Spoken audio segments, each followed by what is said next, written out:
수행과 사회운동은 다릅니다. 수행은 사회운동이 아니지만 사회운동보다 더 큰 변화를 가져올 수 있습니다. 수행자는 먼저 자신의 내면을 성찰하여 자신의 문제를 해결한 뒤에 그 마음을 사회에 환원합니다.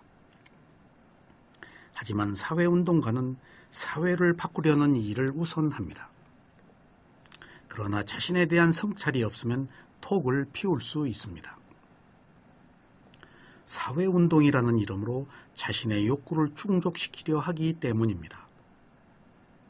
누구나 각자의 조건이 다르므로 각자의 길을 갑니다. 그러나 현자들은 먼저 자신의 문제를 해결하는 길을 택합니다. 이 과정은 매우 자연스럽고 궁극의 완성을 이루게 됩니다. 그러므로 이런 일에 옳고 그름이 없으므로 수행자는 수행을 하고 사회운동가는 사회운동을 하면 됩니다. 그러나 마지막에는 수행을 해야 합니다. 그래서 수행이 가장 본질적인 사회운동에 속하는 것입니다. 수행자 여러분, 오늘은 좌선 중에 졸음이 왔을 때 알아차리는 방법을 말씀드리겠습니다. 수행을 할 때 저녁에 잠자리에서 졸음이 오는 것을 알아차리는 것이나 좌선 중에 졸음이 오는 것을 알아차리는 것이나 알아차리는 방법은 같습니다. 그러나 저녁에 잠자리에서 졸음을 알아차리는 것은 잠을 자기 위해서 알아차리는 것입니다. 그리고 좌선 중에 졸음을 알아차리는 것은 자지 않기 위해서 알아차리는 것입니다. 이처럼 목적은 다르지만 두 가지 수행을 할 때 어떤 결과가 있거나 나타난 그대로 모두 알아차려야 합니다. 좌선 중에 졸음이 오는 원인은 여러 가지가 있습니다. 수면욕은 5가지 욕망 중에 하나입니다.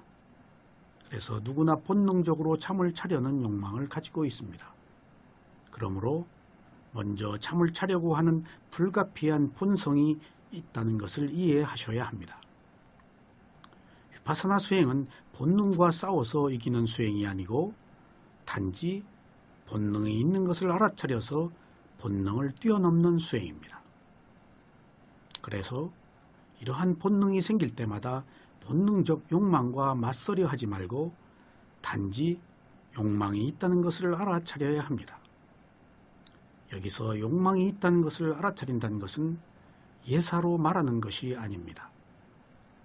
지금 여기에 졸음이 있는 것을 알아차려서 있는 그대로 받아들이는 것을 말합니다.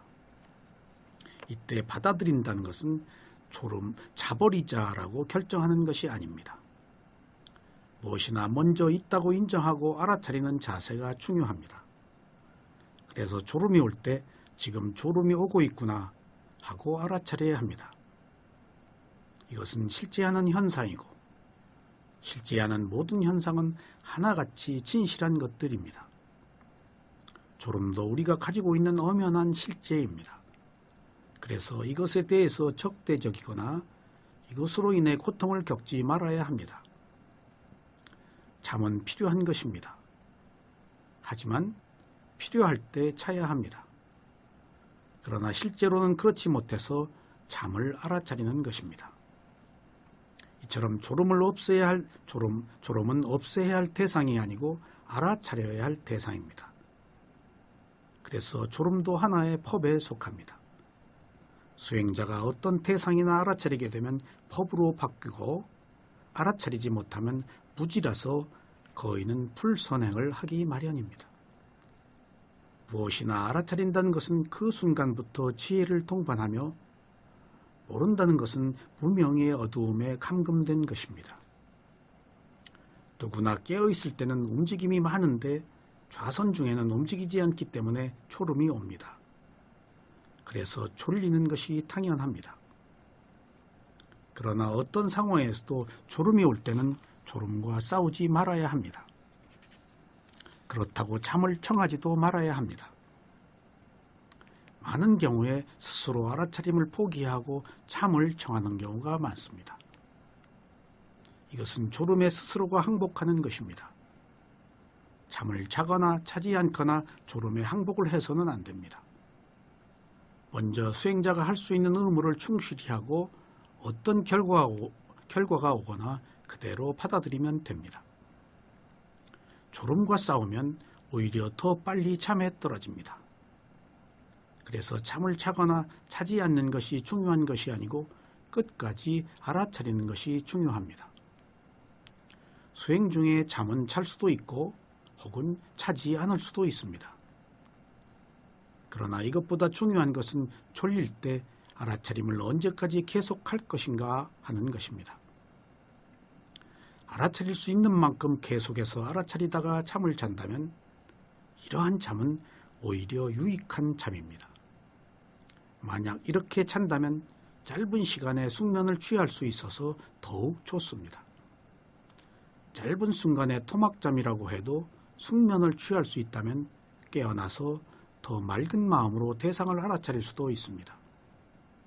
그래서 혼미한 상태에서 졸음을 알아차리는 것도 유익한 일이고 약간 토막잠을 잔 뒤에 맑게 알아차리는 것도 유익한 일입니다.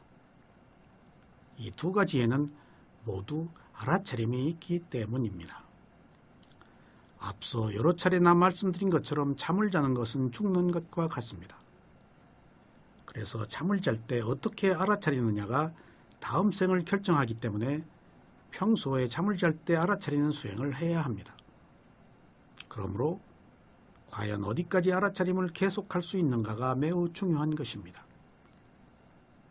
죽음의 마음은 인식할 수 없기 때문에 자신의 의지대로 마음을 가질 수가 없습니다.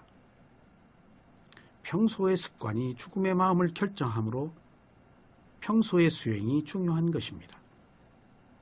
그러므로 모든 수행자들이 이 점을 간과해서는 안 됩니다. 경전에서 보면 죽기 전에 계속해서 알아차려서 도과를 성취한 예가 매우 많습니다.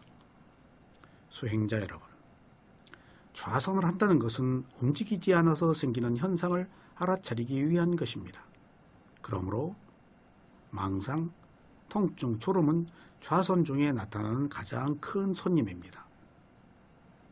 그래서 잠을 없애려고도 하지 말고 잠을 바라지도 말아야 하는 것입니다. 졸음이 올 때 잘 살펴보십시오. 이 두 가지 중에 하나가 있을 것입니다.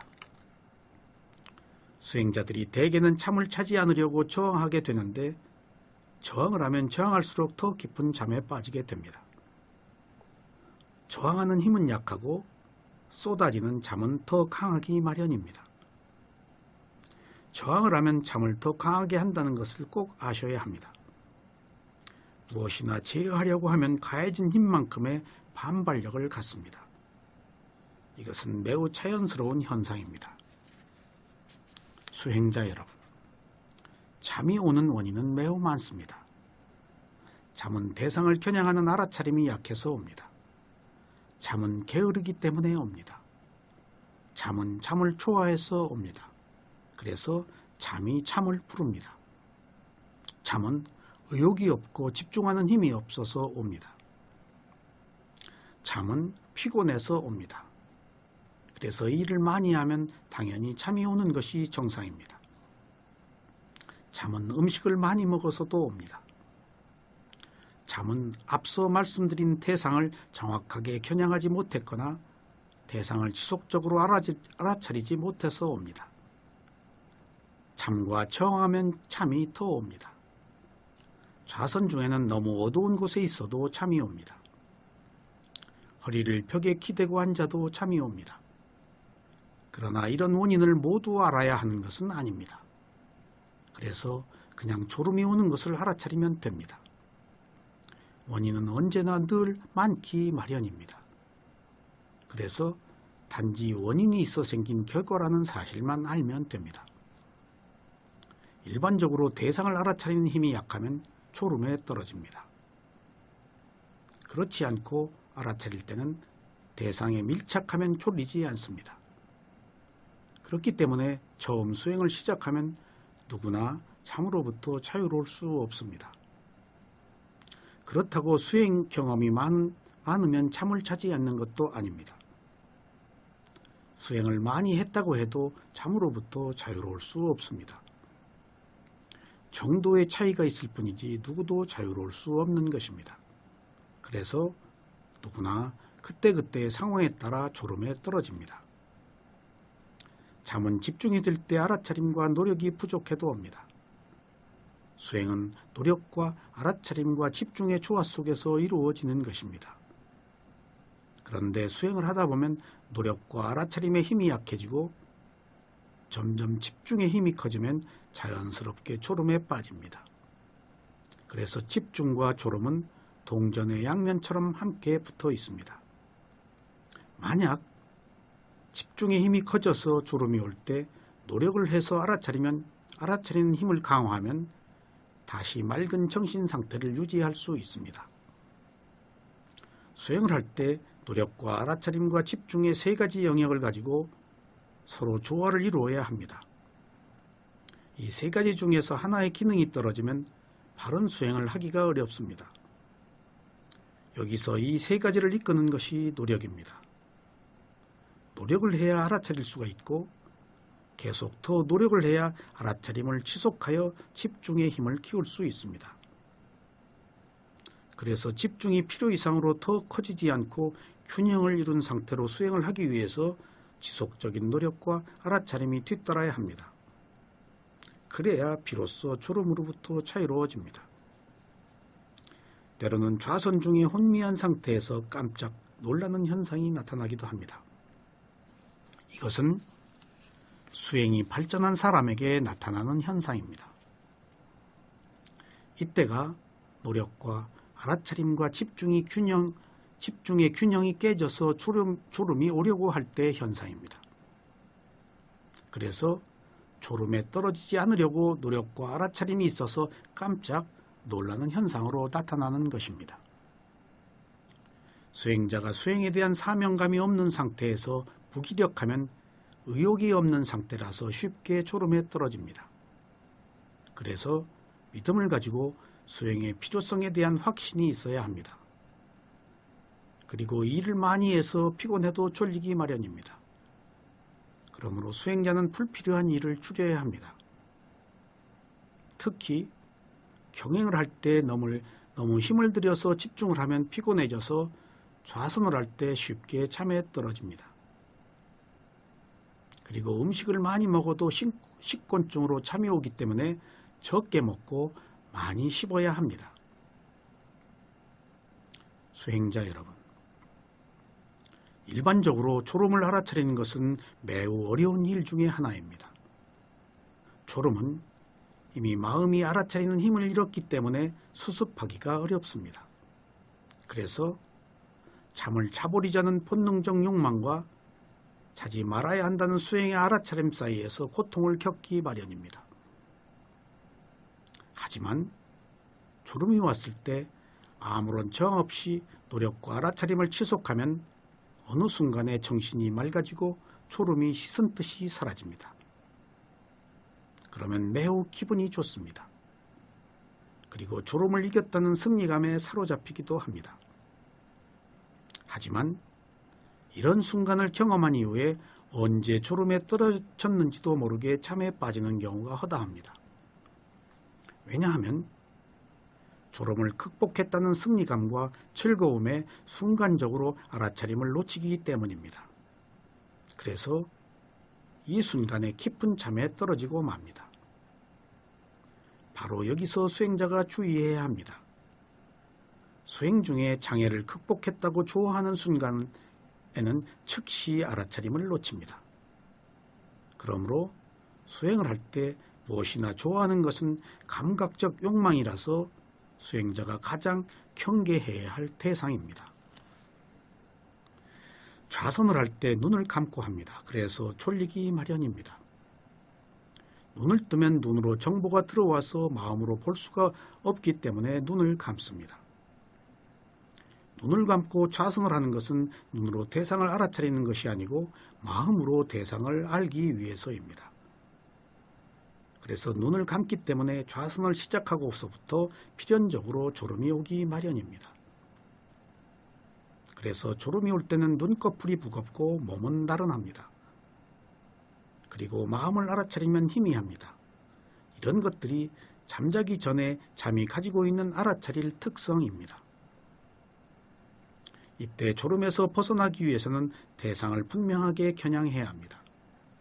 겨냥이란 마음을 대상에 기울이는 알아차림입니다. 이것이 대상을 추시하는 것입니다. 좌선 중에 졸지 않으려면 대상을 분명하게 잡아서 대상의 마음을 모아서 겨냥해야 합니다. 만약 대상이 분명치 않으면 쉽게 실증이 나고 졸게 마련입니다.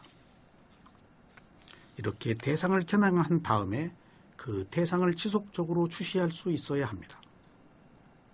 이때 대상을 막연하게 추시하는 것이 아니고 대상의 변화와 대상의 성품을 알아차려야 합니다. 수행자가 추시하는 대상을 그냥 막연하게 알아차리지 말고 그것들의 특성을 살펴야 합니다. 이렇게 살피게 되면 마음이 대상에 밀착됩니다. 그러면 마음이 대상을 알아차릴 때 실증을 내지 않고 재미를 붙이게 됩니다. 왜냐하면 볼거리가 생겼기 때문입니다. 그렇지 않고 그냥 막연하게 대상을 대하고 있으면 마음이 흥미를 잃어서 다른 것으로 달아나 버려 망상이 오거나 졸음에 떨어집니다.